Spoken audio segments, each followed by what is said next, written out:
마음이 감동된 모든 자와 자원하는 모든 자가 와서 회막을 짓기 위하여 그 속에서 쓸 모든 것을 위하여 거룩한 옷을 위하여 예물을 가져다가 여호와께 드렸으니 라는 말씀처럼 이 거룩한 주일 예배 나오신 여러분들 마음이 감동되시고 자원하는 모든 심령들은 주님 앞에 나와 하나님의 영광을 위하여 하나님 앞에 즐겨내는 저와 여러분 모두가 되시기를 간절히 축원합니다. 그래서 몇 분 계신 분들 우리 한번 인사하면서 말씀을 받도록 하겠습니다. 마음에 감동되어서 하나님께 영광 돌립시다. 이렇게 한번 인사 한번 해보겠습니다. 시작. 마음에 감동되어 하나님께 영광 돌립시다. 네, 안 들리던데. 여러분들 지금 지난주는 부활주일이었고 그 전주는 또 종료주일이어서 여러분들이 아마 다 까먹었을 거라고 생각해요. 4월 첫째 주에 성령의 감동이라는 제목으로 제가 여러분들에게 시몬에 대한 말씀을 나눴는데 여러분들이 이제 지금은 다 가물가물하실 거라고 생각해요. 3월 마지막 주에는 제가 여러분들에게 구약시대 최초로 성령의 감동을 받은 요셉 얘기를 하면서 제가 감동이라는 게 무슨 뜻인가를 설명을 드렸는데 혹시 기억나는지 모르겠어요. 자, 감자가 무슨 감자예요?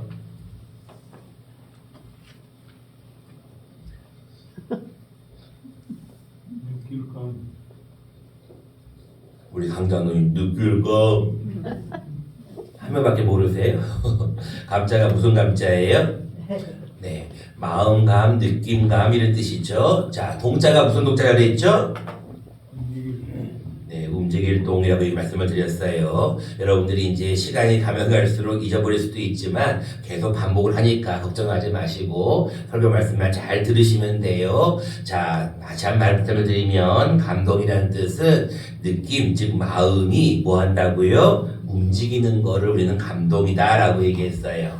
또 우리가 이 동자를 움직일 동자도 쓰지만 같을 동자로도 써요. 그래서 마음이 같아진다라는 뜻도 우리가 감동으로 쓰입니다. 그러니까 여러분들이 감동을 받았다. 이야, 어떤 좋은 공연을 보고 좋은 무슨 음악 공연을 보거나 어떤 음악 뮤지컬, 연극, 콘서트 공연을 보고 나서 이야 마음이 너무너무 좋다 여러분 감동받았다 그러잖아요. 그런 것처럼 마음이 움직이는 것을 우리는 감동이라 그래요. 방금 우리 서예가 실로폰을 칠 때 여러분들이 순간 집중도가 99%였어요. 이 아이가 잘하나 못하나 집중하는 것은 감동이 아니에요. 딱 마음이 이렇게 지목하고 있는 거예요. 근데 실로폰을 다 치고 나서 또 찬양을 하고 나니까 마음이 움직이잖아요. 그걸 어떻게 할 수 있냐면 제가 여러분들에게 시키지도 않았는데 여러분들이 뭐를 했냐면 막 박수를 치는 거예요. 그건 여러분들의 마음이 움직였다는 거예요. 그리고 보고 감동이라 그랬다라고 말씀을 드렸어요. 근데 그 감동은 우리가 그냥 주어지는 것이 아니라 하나님의 영, 성령님께서 우리에게 그 영을 불어넣어 주신다라고 말씀을 드렸어요. 그래서 하나님께서 태초에 사람을 지으실 때 그 사람을 흙으로 지으시고 그 코에 생기를 불어넣으셨다. 우리가 이것을 감동이다라고 얘기를 해요. 그러니까 여러분들이 오늘 주님 앞에 나와서 예배를 드리는 것 또한 여러분들의 마음에 누가 생각을 불어넣어 주셨냐면 성령님께서 야 오늘 주일이야 오늘 교회 가야 돼 그것이 하나님의 뜻이야 라고 여러분들에게 마음을 불어넣어 주신 거예요. 그래서 여러분들 지금 이 자리에 나와 있는 겁니다. 자, 그래서 여러분들이 성령의 감동이라는 것은 성령님께서 내 마음에 어떤 마음에 뭔가를 불어넣어 주는 것을 우리는 감동이다라고 말씀을 드렸어요. 그래서 제가 여러분들에게 요셉 얘기도 해드렸고 시몬 얘기도 해드렸어요. 오늘은 세 번째 시간으로 마음이 감동된 여러 사람들의 이야기를 좀 드리려고 해요. 본문은 모세가 시내산에서 내려온 후에 이스라엘 자손들에게 한 가지 미션, 명령을 주는데 그 명령이 무엇이냐면 하나님께 드릴 회막을 지으라는 거예요. 지금으로 말하면 성막, 성전을 얘기하는 겁니다. 우리 교회도 2007년도에 원장에 헌당을 하면서 7년 원당을 지으면서 우리가 이 건물을 지으려면 많은 필요한 것들이 있잖아요. 그 과정에서 드리는 예물들 또 그 과정에서 사용되는 일꾼들에 대한 모습이 오늘 본문에 기록이 되어 있습니다. 21절부터 보면 회막을 지으라라고 말씀하시는 그 말씀에 마음이 감동된 자와 자원하는 모든 사람들이 그 다음 말씀을 보면 회막을 짓기 위하여 그 속에서 쓸 모든 것을 위하여 거룩한 옷을 위하여 또한 예물을 가져다가 여호와께 드렸다라고 기록해요. 그러니까 이제 회막을 지으려면 필요한 여러 가지 것들이 있는데 그것들 가운데 거룩한 옷, 예물을 가져다가 여호와께 드렸다. 이제 22절부터 보면은 어떤 것을 드렸는지가 자세하게 설명이 됩니다. 팔찌, 귀걸이, 가락지, 목걸이, 금품, 또 금예물, 23절, 청색, 자색, 홍색 실, 가는 배실, 염소톨, 붉은 물들인 순양의 가죽, 해달의 가죽. 저는 근데 24절과 25절에 놀라운 사실을 발견했어요. 은과 노스로 예물을 삼는 모든 자가 가져다가 여호와께 드리는 것까지는 이해가 됐는데 그 다음 말씀에 보니까 섬기는 일에 소용되는 조각목이 있는 모든 자는 가져왔다. 여러분 이 조각목이요 보통 나무가 아니거든요. 굉장히 고가이기도 하고 쉽게 구할 수 없는 나무예요. 근데 그 조각목이 있는 자도 그것을 가지고 왔다는 거예요. 근데 25절 말씀에도 또 놀라운 말씀이 기록이 되는데 마음이 슬기로운 모든 여인은 손수 실을 뺐다는데 어디서 실을 뺐느냐면 그 뺀 청색, 자색, 홍색 실과 가는 배실을 가지고 왔는데 26절에 보니까 염소털로 실을 뽑았다라고까지 기록하고 있어요. 그 당시에 여러분들 방제 기술이 있는 게 아니었기 때문에 염소 털을 가지고 그래서 실을 뽑는다는 게 쉬운 게 아니에요. 근데 그렇게라도 해가지고 하나님 앞에 쓸 예물을 드리는 모습을 보고 아주 놀라웠습니다. 그 다음에 족장들은 또 무엇을 가지고 왔냐면 호마노, 그 다음에 에봇, 흉패 물리 보석을 가지고 왔대요. 그리고 등불, 반유, 분향할 향에 소용되는 기름과 향품을 가지고 왔다. 결론적으로 29절 말씀에 마음에 자원하는 남녀는 누구나 여호와께서 모세 손을 빌어 명령하신 모든 것을 만들기 위하여 물품을 드렸다라고 기록하고 있어요. 자, 하나님께서 이제 회막을 지으라라고 명령하시니까 이스라엘 백성들이 모든 자원하는 마음으로 가지고 왔는데 놀라운 사실은 마음이 감동된 자가 가지고 온 거예요. 여러분들에게 뭐 하세요? 라고 하면은 마음에 감동이 되면 네 라고 하지만은 감동이 안 되면 너무나 해라 그런단 말이에요. 근데 이스라엘의 모든 회중들은 다 마음에 감동이 돼가지고 작은 것부터 해서 보석까지 다 가지고 왔다는 거예요. 또 그 다음 30절부터 보겠습니다. 이제 그 회막을 지은 일꾼들이 기록이 되는데 오늘 본문에는 두 명의 인물이 나옵니다. 첫 번째는 부살렐이 나오고 오홀리압이 나옵니다. 부살렐은 어떤 사람인가 31절에 기록하고 있는데 하나님의 영을 그에게 충만하게 하여 지혜와 총명과 지식으로, 그러니까 이 부살렐은 일을 할 때 하나님의 영이 충만했다는 거예요. 또 두 번째 인물이 나오는데 이 오홀리압은 34절에 이런 말씀이 있어요. 그와 단지파 아이사막의 아들 오홀리압을 감동시키셨다라고 기록하고 있어요. 그러니까 하나님의 영이 충만했던 부살렐이 한 일이 있었고 오홀리압은 하나님께서 그에게 마음을 감동을 시키셔서 움직이게 하셔서 뭐를 했냐면 다른 사람들을 가르치는 일을 했다는 거예요. 자, 그렇게 하고 나서 35절 말씀, 지혜로운 마음을 그들에게 충만하게 하사 여러 가지 일을 하게 하시되 조각부터 시작해서 정교한 일을 고안하게 하셨다라는 것이 오늘의 본문입니다. 자, 우리가 오늘 이제 이 성령의 감동에 대해서 이스라엘 온 회중에 대한 이야기를 오늘 좀 나누려고 하는데 여러분들 개인이 하나님 앞에 감동을 받는 거는 그냥 할 수가 있어요. 근데 우리와 같은 교회나 모임이나 가족이나 단체가 하나님 앞에 감동되기는 쉽지가 않아요. 왜 그러냐면 사람은 둘 이상만 모이면 생각이 갈려지기 때문에 그래요. 여러분들 사람 마음이 다 똑같을 것 같죠? 다 다릅니다. 사람 마음이 다 좋을 것 같죠? 다 좋은 게 아니에요. 자, 그래서 오늘 여러분들에게 성령의 감동을 받으려면, 온 회중이 성령의 감동을 받으려면 어떻게 해야 될 것인가 두 가지 말씀을 드릴 거예요. 여러분들이 잘 들으시고 여러분들이 오늘도 성령의 감동으로 하나님께 영광을 돌리는 하루 되시기를 바랍니다. 첫 번째, 여러분들 온 회중이 성령의 감동을 받으려면 회중 전체의 공동의 분명한 목표가 있어야 돼요. 이 분명한 목표가 있으면 그 회중들은 다 감동을 받게 되어 있어요. 왜 그러냐면 목표가 없으면 사람들이 별로 감동을 안 받아요. 왜? 그냥 그날이 그날이고 그 모임이 그 모임이고 그 사람이 그 사람이니까 별로 마음에 감동이 없어요. 마음의 움직임이 없어요. 늘 봤던 사람이 그 사람이고 늘 보는 사람이 그 사람이에요. 그러니까 아무런 마음의 움직임이 없어요. 그냥 만나서 반가운 거고 인사 한번 하고 끝나는 거예요. 근데 온 회중의 공통적인 목표가 딱 주어지게 되면 그때부터 좀 달라져요. 예를 들어서 우리가 작년에 아프리카 케냐에 둘리엥게 교회를 짓겠다, 헌당을 하겠다라고 3월달에 작정을 하고 그리고 10월달까지 하나의 목표를 세웠어요. 그래서 수많은 사람들이 그 일에 동참을 했고 수많은 교회가 우리 교회를 협력해 주었어요. 그래서 우리가 정말로 하나님께서 기뻐하시는 헌당식을 잘 하고 왔어요. 자, 그 이후에 이제 우리가 목표가 약간 사라지고 난 다음에는 사람들이 조금씩 흐물흐물해져요. 근데 여러분들 목표가 분명해지면 다시 한번 일어설 수가 있고 목표가 분명해지면 다시 한번 사람이 감동이 있게 되는 거예요. 자, 그럼 제가 여쭤보겠습니다. 감동이 어디 갔어요? 내려갔어요? 동해가 있어야 되는데 동료가 없으니까 할 수 없이 여러분들에게 질문해 보겠습니다.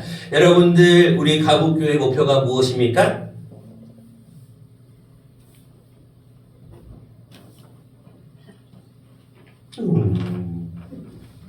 가북교회 목표가 뭐예요, 여러분들? 하나님 말씀대로 공부를 하는 겁니다. 네, 우리 박정우 교사님이 대표로 한번 다시 한번 얘기해 보실래요? 시작. 하나님을 모시고 마음에 모시고 하나님 중심으로 사는 것이 예수님 사랑으로 사는 것이 이 교회의 목표입니다. 하나님 중심으로, 말씀 중심으로 살아가는 게 목표입니다. 아멘. 네, 맞습니다. 조금 기니까 한 문장으로 우리 교회 목표가 뭡니까? 성령의 능력으로 부흥하는 교회. 네, 그 교회 주보도 나와 있고 우리 총회의 목표이기도 합니다. 우리 교회의 목표는 무엇입니까? 네, 정답입니다. 여러분들이 늘 앞에 있는 현수막을 붙여놓는 이유를 아셔야 돼요. 3년 동안 똑같은 현수막을 붙여놓는 겁니다. 여러분들이 늘 볼 때마다 보시라고 붙여놓는 거예요. 우리 교회의 목표는 그리스도를 닮아가는 것이 교회의 목표입니다. 다시 말합니다. 여러분들이 교회의 목표가 분명히 있는데 교인들이 그리스도를 닮아가야 돼요. 그리스도를 닮아간다는 것이 조금 어려운 게 있을 수가 있는데 쉽게 말하면 예수님을 닮아가는 거예요. 예수님은 어떤 일을 했는가? 가르치고 고치시고 전파하는 일을 하셨어요. 그런 것처럼 우리도 해야 될 것은 예수님처럼 우리도 가르치고 오홀리암처럼 가르치고 고치고 그 다음에 전파하는 전도의 일이에요. 제가 여러분들 지난주에 부활주일 때 여러분들에게 다른 설교를 하지 않고 우리 달밭에 있는 그 어르신에 대한 얘기를 드렸어요. 그 어르신, 정계 어르신이 오늘 나오셨어요. 그 한 분 더 같이 나오셨어요. 여러분들 어르신들이 오늘 교회에 나오시면서 분명한 약속을 했어요. 교회를 한번 가겠습니다. 교회 가서 한번 교회를 어떤 곳인지 한번 제가 또 가보겠습니다. 약속을 지켰단 말이에요. 그러면 새로운 새신자가 교회에 나왔어요. 하나님이 기뻐하실 것 같아요? 안 기뻐하실 것 같아요? 엄청 기뻐하셔요. 그러니까 여러분들 하나님께서 우리 마음속에 분명한 목표는 뭐냐면 교회에 하나님이 기뻐하시는 전도를 열심히 해서 새신자가 교회에 오는 것이 우리 교회의 목표예요. 여러분들에게 제가 새해 첫 주에 말씀을 드렸어요. 우리 교회는 출석이 지금 몇 명이 목표가 돼야 되냐면 40명이 돼야 돼요. 지난주에 처음으로 31명으로 출석이 늘어났어요. 그 전까지는 20명대 후반대였어요. 지난주에 부활주일날 우리 우회리에 4분이 오심으로 말미암아 처음으로 4명이 들어오셔가지고 31명이 됐어요. 출석이. 그때는 또 아이들이 빠졌기 때문에 그런 것도 있어요. 자, 오늘도 여러분들 제가 대략 여러분들 나오는 숫자는 금방 토요일에 다 파악이 되기 때문에 숫자를 보면 30명이 안 돼요. 그 이유는 무엇이냐면 이래서 빠지고 저래서 빠지고 문제가 있고 그래서 교회를 안 나오는 거예요. 물론 사정들은 다 이해를 합니다. 그러나 가장 중요한 한 가지는 뭐냐면 우리에게 여러분들이 주시는 목표는 40명 출석을 위해 노력을 하셔야 돼요. 그때는 우리가 알지를 못해요. 하나님께서 언제 우리에게 40명을 꽉 감게 하실런지는 몰라요. 여러분 카톡 다 보셨잖아요. 우리 서울에 있는 그 안수 집사님하고 집사님이 제가 지난 주일날 제가 30명이 넘어서 우리 교인들 사진을 카톡에 딱 올려드렸더니 그 마음에 감동이 돼가지고 막 댓글을 달잖아요. 얼마나 눈물이 난다는 그 댓글을 보면서 여러분들 느끼는 게 있잖아요. 지금 우리 가부교회도요, 가만히 보세요. 어르신들이 굉장히 많아요. 그리고 힘이 없고 연약하고 아프신 분들이 너무나 많아요. 그건 상관없어요. 왜냐하면 하나님은 한 영혼이 천하보다 소중하기 때문에 그래요. 연세가 많건 어린아이건 그게 중요한 게 아니에요. 하나님 앞에 우리가 어느 영혼이든지 주님 앞에 나와서 예배하는 걸 하나님이 기뻐하셔요. 그렇기 때문에 우리에게 분명한 목표는 그리스도를 닮아가는 이 분명한 목표를 가지고 열심히 전도하셔야 돼. 근데 저는 너무나 안타까운 사실이 있어요. 봐요. 여러분들이 제가 3년 동안 지금 시간이 지나면서 단 한 사람도 전도하지 못한 사람들이 너무나 많아요. 물론 저는 기다리고 있습니다. 때가 오면 언젠가는 올 거라고 믿어요. 여러분들이 열심히 전도하는 것도 알고 있어요. 그러나 하나님은 우리에게 어느 정도 시간이 되면 열매를 요구해요. 여러분 지금 봄에 열심히 씨를 뿌리고 노력하는 이유가 뭐예요?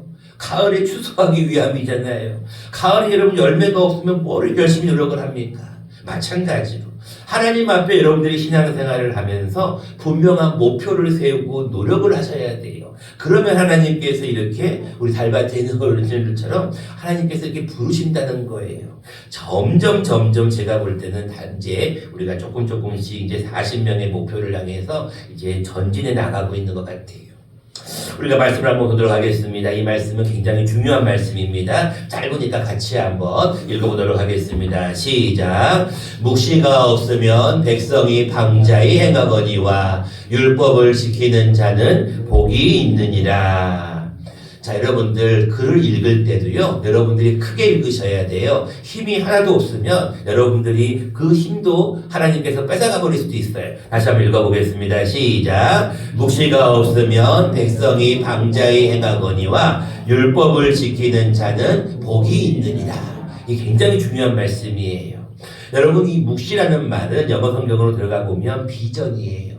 비전이 없는 백성들은 방자히 행한다는 거는 자기 마음대로 행한다는 거예요. 우리 교회는 분명한 목표가 있어요. 우리 교회는 분명하게 해야 될 일이 있고 어떤 추구하는 목회 철학이 있어요. 근데 여러분들이 마음대로 행하게 되면 교회는 이상한 데로 가게 돼 있어요. 여러분들이 하나님 앞에 분명한 목표의식을 갖는 게 첫 번째로 매우 중요합니다. 여러분들의 목표는 뭐라고요? 누구를 닮아가자고요? 그리스도를 닮아가야 돼요. 예수님처럼 행하는 것이 우리에게 매우 중요해요.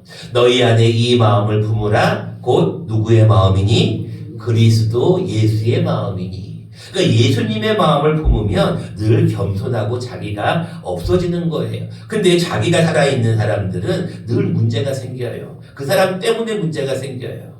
여러분들 분명한 온 회중은 하나의 목표를 가지고 같은 말, 같은 마음을 가지시는 것이 필요하다는 것입니다. 두 번째입니다. 우리가 온 회중이 성령의 감동을 받으려면 분명한 목표와 더불어서 한 가지가 더 있는데 자원하는 마음이 있어야 돼요. 장경도 목사님이 그런 예화를 잘 쓰시는데 거기서 한번 따와봤던 이야기입니다. 인생이 네 박자랍니다. 그런 우리 대중가요도 있잖아요. 쿵짝쿵짝 뭐 네 박자 인생 그런 것처럼 모든 게 다 그렇지 않지만 네 가지가 있다는 거예요. 4등부터 얘기합니다. 자, 무엇을 일을 시켰어요. 근데 4등은 뭐냐면 시켜도 일을 하지 않는 게 4등이래요. 근데 3등이 있어요. 그것은 시키는 일을 뭔 일을 시키면 그 일만 하는 사람이 3등이래요. 2등이 있어요. 어떤 일을 시키면 기쁨으로 감사함으로 하는 사람이 있대요. 이게 2등이에요. 근데 1등이 있어요. 1등이 제일 잘하는 사람이죠. 뭘까요? 어떤 사람은 하나님 기뻐할까요? 자원해가지고 일을 찾아서 하는 거를 하나님이 기뻐하신대요.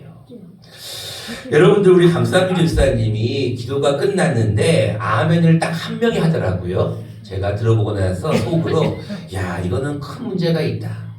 물론 기도 인도자도 문제가 있어요. 근데 더 중요한 거는 여러분들이 기도를 안 따라하고 있다는 게 더 큰 문제예요. 여러분 기도가 끝나면 뭐 해야 돼요? 다 같이 저 봐요. 지금도 기도 끝나면 뭐 해야 돼요? 새로 나온 사람들이 다 보고 있어요. 여러분들 뭐 하고 있는가? 지금 딴 생각하고 있는 거 다 알고 있다니까요. 지금 왜 예배 시간에 집중 안 하고 말씀 듣는데 집중 안 하고 찬송하는 집중 안 하고 기도하는 집중 안 하냐고 다 보고 있단 말이에요.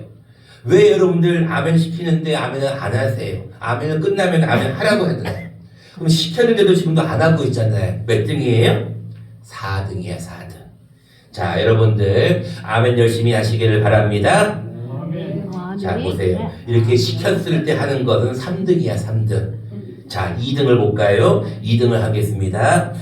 묵시가 없으면 백성이 방자히 행하거니와 율법을 지키는 자는 복이 있느니라. 봐요. 이거는 2등이야. 제가 여러분들에게 시키자 하잖아요. 말씀만 읽었잖아. 말씀만 읽었는데 여러분들이 알아서 아멘 그랬단 말이에요. 이 2등이야 2등. 근데 1등이 있어요 1등. 제가 여러분들에게 찬송가가 끝나고 나서 아무런 말도 안 했는데 우리 김기순 집사님이 아멘 이렇게 한단 말이에요. 여러분들 마찬가지로 누가 뭐라고 하지 않아도 찬송할 때 기도할 때 말씀 들을 때 아멘으로 화답하고 이 말씀을 한번 읽어보세요. 그러면 이게 여러분 중요한 게 아니라 크게 읽으시란 말이에요. 누가 뭐라고 하지 않아도 하나님의 말씀이잖아요. 누가 뭐라고 해도 여러분들 아멘 하시라는 거예요. 아멘 하면 하나님께서 영광을 받으신다는 거예요. 여러분들 하나님 앞에 교회에 와서 인간적인 말을 하면 아멘 할 필요가 없지만 하나님의 말씀을 듣고 기도할 때는 아멘 하셔야 돼요. 그게 하나님의 법칙이에요. 같이 한번 말씀을 한번 읽어보겠습니다. 얼마나 크게 있는지 한번 보겠습니다. 시작. 그들은 다 그 풍족한 중에서 넣었거니와 이 과부는 그 가난한 중에서 자기의 모든 소유 곧 생활비 전부를 넣었느니라 하시니라. 아멘. 봐요. 훨씬 달라졌잖아요. 우리 새로 오신 우리 새신자분 두 분들이 야 가복교회 갔더니 이제 그 가면은 한 10명 가까이 모여요. 달밭에 있는 의인전에 가면은 야 우리 가복교회 갔더니 밥이 그렇게 맛있더라. 갔더니 밥이 너무너무 맛있고 반찬도 너무너무 좋고 야 너무 좋더라. 근데 예배 때 갔더니 다들 다 졸고 있더라. 그렇게 소문내면 어떡할 거예요. 여러분 졸고 있는 거 아니잖아요. 지금. 좋은 사람 딱 2명 있어요 지금도. 근데 뭐 그런 사람은 그럴 수도 있겠지만 대부분 사람들은 말씀을 잘 듣고 자원하는 마음으로 하나님 앞에 이 예배를 드려야 될 거 아니에요. 근데 오늘은 특별히 어떤 말씀을 주셨냐면 온 회중이 하나님 앞에 감동을 받으려면 한 사람의 헌신이 필요해요. 여러분 분위기를 잘 보세요. 어떤 때는요 새벽 예배 때 보면 무슨 절간에 있는 건지 예배를 드리는지 모를 정도로 딱 조용해요. 새벽에 나는 그럴 수 있다고 봐요. 근데 주일날도 예배를 드리는데 아멘을 아무도 안 하고 찬송을 부르고 교동문을 읽는데도 소리가 한 명이 있는지 지금 30명이 있는지를 모를 때가 있어요. 그럼 여러분들 하나님 앞에 어떤 마음으로 나온지가 금방 보여요. 분위기만 그런 게 아닙니다. 지금 온 회중이 하나님 앞에 회막을 지으라고 하니까 제일 먼저 했던 사람이 뭐냐면 옷을 위하여 21절 말씀을 보세요. 후반절입니다. 거룩한 옷을 위하여 예물을 가져다가 여호와께 드렸어요. 거룩한 옷이 무엇이겠어요? 제사장이 쓸 에봇과 어떤 우림과 둠림에 대한 그런 옷일 거예요. 거룩한 옷을 위하여 예물을 가져다가 여호와께 드렸어요. 그 예물을 드리고 나니까 그 다음 말씀 곧 마음에 원하는 남녀가 와서 팔찌, 귀걸이, 가락지, 목걸이. 여러분들 우리 교회를 여러분들 지을 때 제가 알지 못한 여러분들만의 많은 헌신이 있었잖아요. 저는 그 얘기를 많이 들었어요. 우리 가복교회를 지을 때 얼마나 힘들었겠어요. 이 시골에서 이 좋은 건물을 지으려면 얼마나 힘들었겠어요. 지금 계명문화대학교에서 우리 교회를 조금 봉사활동하기 위해 지난 금요일도 오셨는데 오셔서 하는 말이 그래요. 야 어떻게 이런 시골에서 이런 멋있는 건물을 지었냐고. 여러분들이 건물이 이 교회를 짓기 위해 너무나 애를 썼을 거 아니에요. 그건 여러분들 책으로도 나와 있고 여러분들의 이야기를 수도 없이 들었어요. 마찬가지예요. 이 당시에 하나님 앞에 회막을 지으라는 하나님의 명령에 이 사람들 하나님 앞에 자기의 마음에 감동된 자들이 자기의 것을 하나님 앞에 드렸단 말이에요. 근데 그 드린 사람이 여러 사람이 온 회중이 다 드리기까지는 첫 번째 한 사람의 헌신이 필요해요. 한 사람이 아멘을 하면 다른 사람들도 아멘을 해요. 한 사람이 박수를 치면 다른 사람들 박수를 쳐요. 근데 다른 사람이 졸고 있잖아요. 다 졸아요. 그래서 여러분들 오늘 이 말씀을 제가 여러분들 드린 거예요. 가난한 과부예요. 여러분 그 당시에 여러분들이 여기 두 랩돈이라고는 안 나와 있지만 두 랩돈은 지금으로 말하면 2-3천 원밖에 안 돼요. 근데 2-3천 원 갖고 하루를 생활하는 이 과부가 생활비 전부를 넣은 거예요. 예수님께서 이 과부를 보시고 이 여인이 잘했다고 칭찬을 해줘요. 여러분 헌금도 마찬가지고 헌물도 마찬가지예요. 많은 걸 드리려고 노력하지 마세요. 내가 있는 거 조금이라도 하나님 앞에 드리려고 애를 쓰면 하나님이 그 마음의 중심을 보시는 거예요. 조금 더 예화를 해야 되는데 시간이 다 돼버렸네요. 말씀을 맺고자 합니다. 여러분들 오늘 하나님 앞에 온 회중의 감동을 받기 위해서 우리가 기억해야 될 거는 회중들의 분명한 목표가 있어졌다는 거예요. 그것은 회막을 짓는다는 목표가 있었지만 우리에게는 어떤 목표가 있다고요? 올해는 몇 명을 출석시키자고요? 또 까먹었어. 올해 몇 명 출석시키자고요? 더 크게 하셔야 돼요. 올해 몇 명 출석시키자고요? 여러분들이 말한 대로 이루어지는 거거든요. 아이고 교회는 너는 해라. 나는 내 할 일 할란다. 너는 뭐 해라. 그럼 안 되는 거예요. 공동의 목표가 있어야 돼요. 여러분 우리 40명의 출석이 우리의 목표예요. 지금 근접해 가고 있어요. 30명이 넘어갔기 때문에 이제 조금만 노력하고 결성만 안 하면 돼요. 그럼 여러분들 늘어나게 돼 있어요. 근데 중요한 것은 이 목표를 가지고 나서 내가 해야 돼. 내가. 누군가가 하겠지라고 하면 아무것도 안 돼요. 여러분들이 정말로 이 교회를 사랑한다면 이 교회가 정말로 가득 차서 어린아이부터 어른까지 탁탁 모여가지고 하나님께 예배하고 하나님이 기뻐하시는 이 예배를 하나님이 얼마나 좋아하시겠어요. 그때를 여러분들 위해서 열심히 노력하셔야 돼요. 정말 여러분 지금 봄입니다. 이제 5월달이 시작이 돼요. 가정의 달이 시작되고 6월달 호국의 달이 됩니다. 또 그러면 금방 7월달이 돼요. 그러고 나면 또 가을이 돼가지고 추수해야 될 때가 옵니다. 여러분 이제 시간이 얼마 없습니다. 여러분 이제 4월달 마지막 끝나가는데 우리 이제부터라도 다시 한번 열심을 내어가지고 우리 전도하셔서 우리 옆자리를 채울 수 있는 저 여러분 모두가 되시기를 간절히 축원합니다.